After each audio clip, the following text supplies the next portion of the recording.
ABN Venkatakrishna గారు మీలో చాలామంది తెలుసండి. ఆంధ్రజ్యోతి ఛానల్‌లో వెంకటకృష్ణ గారు, ఏబిఎన్‌లో వెంకటకృష్ణ గారు ఆయన మనోభావాలు దెబ్బతిన్నట్టున్నాయండి. నిజంగా చాలా బాధపడిపోతాడాయన. ఎలా అంటే ఇప్పుడు తెలంగాణలోనంట ఒక స్కిట్ ఏసారంట. తెలంగాణలో ఏయూ విద్యార్థులు అనుకుంటా నాకు తెలిసి వాళ్ళు. ఒక స్కిట్ ఏసారు. ఆ స్కిట్‌లో రాహుల్ గాంధీ గారిని, అలాగే రాజ్యాంగాన్ని కించపరిచినట్లు కొన్ని స్కిట్ అయితే చేయడం జరిగింది. ఇది ఎంతవరకు కరెక్టు ఏంటి అని పాపం ఆయన చాలా బాధపడతాను. నేను ఆ వీడియో పెడతాను ఖచ్చితంగా. మీరు చూదురు గాని. ఆయన ఏం మాట్లాడారు ఏంటనేది. ఇంతకీ నేనేం చెప్పాలనుకున్నానంటే చాలామంది నెటిజన్స్ అడుగుతున్న మాట, నాతో పాటు చాలామంది నెటిజన్స్ అడుగుతున్న మాట, తెలంగాణలో ఏదన్నా తప్పు జరిగిపోతే మీకు కనపడతది. తెలంగాణలో ఏదన్నా ఇబ్బంది ఎదురైతే మీకు కనపడతది. ఆంధ్రప్రదేశ్‌లో, ఏపీలో ఏం జరిగినా మీ కళ్ళకి కనపడదా అని నెటిజన్స్ అడుగుతున్నారండి. వెంకటేష్ గారిని అడుగుతున్నారు. ఏమంటే గనక అదే స్కిట్టు ఏదైతే మీరు నాటకం వేశారో ఏంటి కూటమి ప్రభుత్వంలో ఏంటి జగన్ గారి మీద ఏంటి వేసిన నాటకం గుర్తుందండి చాలామందికి. నేను వెనకాల ప్లే చేస్తూ ఉంటాను కుదిరితే కనుక అది. ఏంటి ఆ నాటకం మీరు అబ్జర్వ్ చేస్తారో లేదో, అప్పుడు పవన్ కళ్యాణ్ గారు పడిపోయి నవ్వారు గుర్తుందా మీకు? చంద్రబాబు నాయుడు గారితో సహా చాలా అసలు ఎంత నవ్వు అంటే అసలు నవ్వుకి అదుపు లేకుండా చాలా విపరీతంగా అయితే నవ్వారు ఆయన. అంత విపరీతంగా నవ్వొచ్చింది వాళ్ళు వేసిన స్కిట్ అలాంటిది. ఏంటంటే వాళ్ళు ఏమేశారంటే కనుక జనసేన సంబంధించిన సుందరపు విజయ్ కుమార్ అనుకుంటా ఆయన. అదే మొన్న మధ్యలో చాలామంది అక్కడికి ఆయన ఎమ్మెల్యేలు ఆయన వెళ్తే అక్కడ లోకల్ జనం ఆయన పరిగెత్తిచ్చారు. ఆ సుందరపు విజయ్ కుమార్ గారు అలాగే కొంతమంది కలిసి ఏంటి ఒక స్కిట్ అయితే ప్రదర్శించారు. ఆ స్కిట్లో ఏంటంటే జగన్మోహన్ రెడ్డి గారిని హేళన చేస్తున్నట్టు, జగన్మోహన్ రెడ్డి గారి మీద ఎక్కిలి చేస్తాం, పిచ్చి కామెడీ ఏంటి చేసాడు స్కిట్ వేశారు.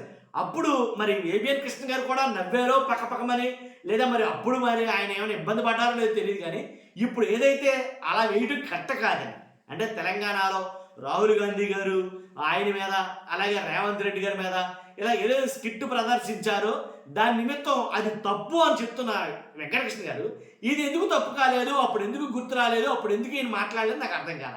నాతో పాటు చాలామంది నెటిజన్స్ అడుగుతున్నారు. కాబట్టి కరెక్టే కదండి.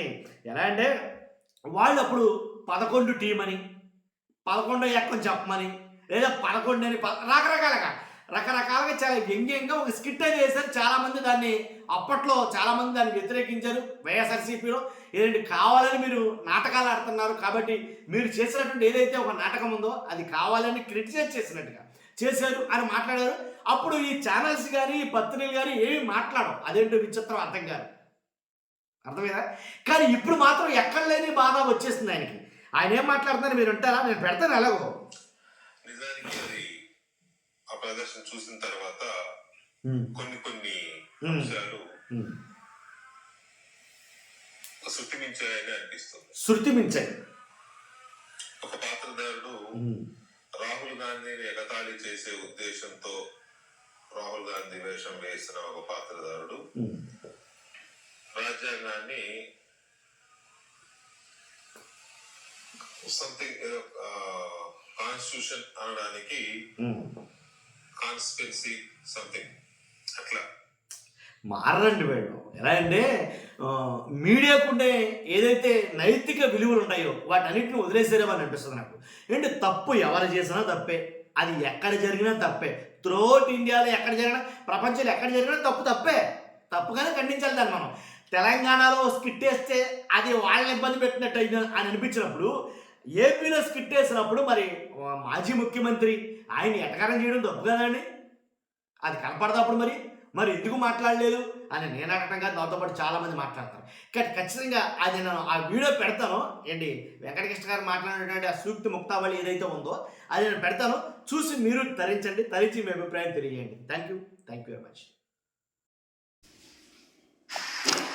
నిజానికి అది ఆ ప్రదర్శన చూసిన తర్వాత కొన్ని అంశాలు శృతి మించాయని అనిపిస్తుంది.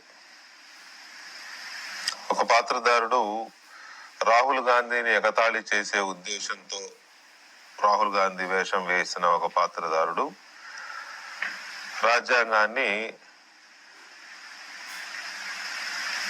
సంథింగ్ ఏదో కాన్స్టిట్యూషన్ అనడానికి కాన్స్పిరసీ సంథింగ్ అట్లా అంటే ఎగతాళి ఆయన రాహుల్ గాంధీ చేయాలనుకున్నాడా మరి రాజ్యాంగం చేయాలనుకున్నాడో తెలియని స్థితిలో ఉంది అది. తర్వాత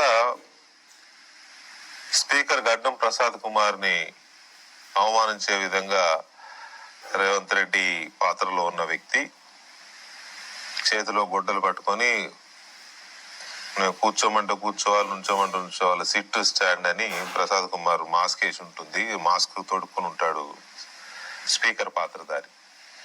సో ఇటువంటి కొన్ని ఘటనలు కొంత ఇబ్బంది